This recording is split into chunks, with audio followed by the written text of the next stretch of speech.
Hi everyone, welcome to another episode of HOA Concepts. Today I'm going to talk about leasing restrictions on condos and how better to implement them. First off, a little background. The FHA was established in 1934 as part of the National Housing Act and was charged with regulating the mortgage industry.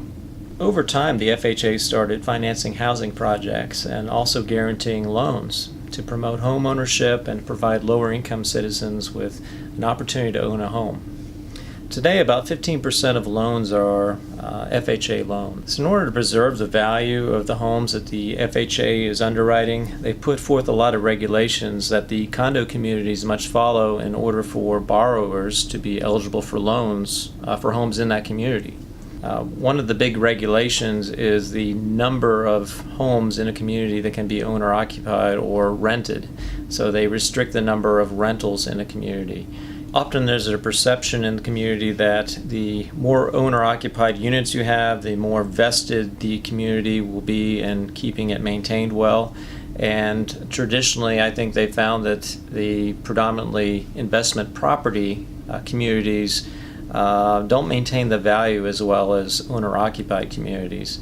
So they've attempted to put in place regulations that restrict the number of rentals in these communities. You may ask, if only 15% of loans are FHA loans and FHA loans are geared towards lower income residents, why should my community be interested in maintaining these FHA standards? Well, there's three main reasons I would say that a community should be interested in keeping their FHA approval. First, homeowners who live in the community and invested in the community thinking it would be primarily owner-occupied units might have a big issue if suddenly their community was opened up to investment buyers who were allowed to lease their units and they were surrounded by renters. Second, many lenders and underwriters who are not seeking the FHA guarantee may see it as a bad mark on the property if the FHA approval is revoked.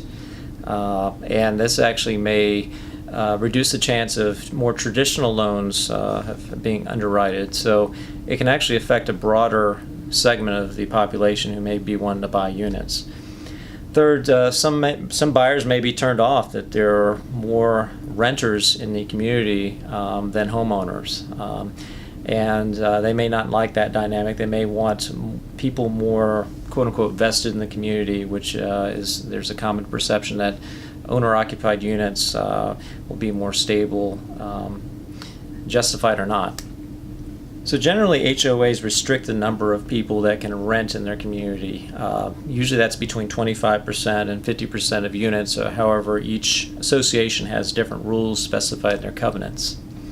So at any one time, there should be a certain number of units that are allowed to rent. If there's more people that want to rent than there are slots, then there's a waiting list as well, and the HOA maintains the active leasing list and also the wait list.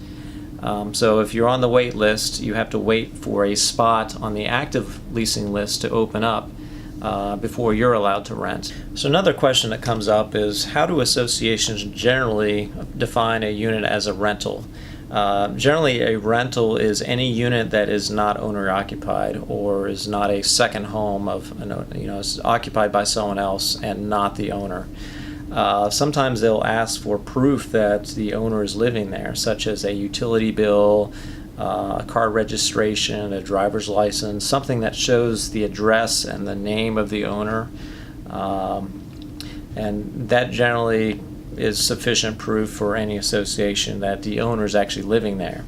The association also requires proof generally for who's living in the unit if you are renting it. So they usually request a signed lease as well as the tenant's names and phone numbers and email addresses, and they keep that as part of their general records.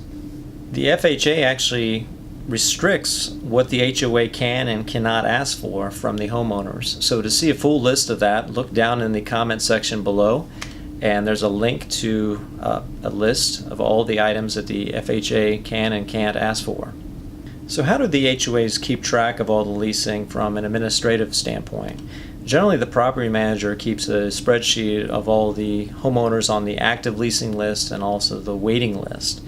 So the homeowner is required to send emails to the property manager when they have a new tenant or a new lease, and they forward them via email attachment the signed lease and also the tenants' names and email addresses and phone numbers.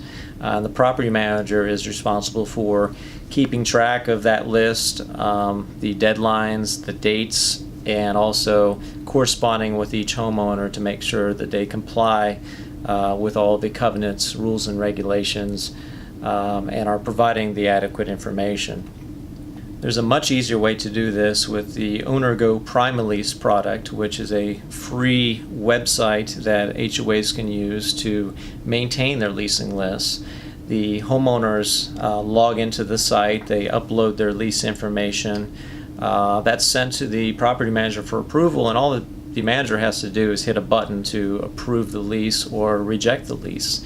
The leasing lists and the waiting lists are automatically maintained, including all the covenant rules, the number of days that homeowners have to find a new tenant. That's all automatically maintained, as well as people are automatically moved from the waiting list to the active list. So that's a great resource for anyone wishing to automatically maintain the FHA leasing in their community with their HOA.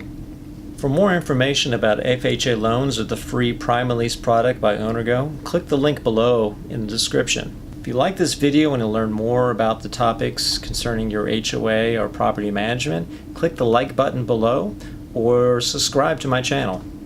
Thanks for watching.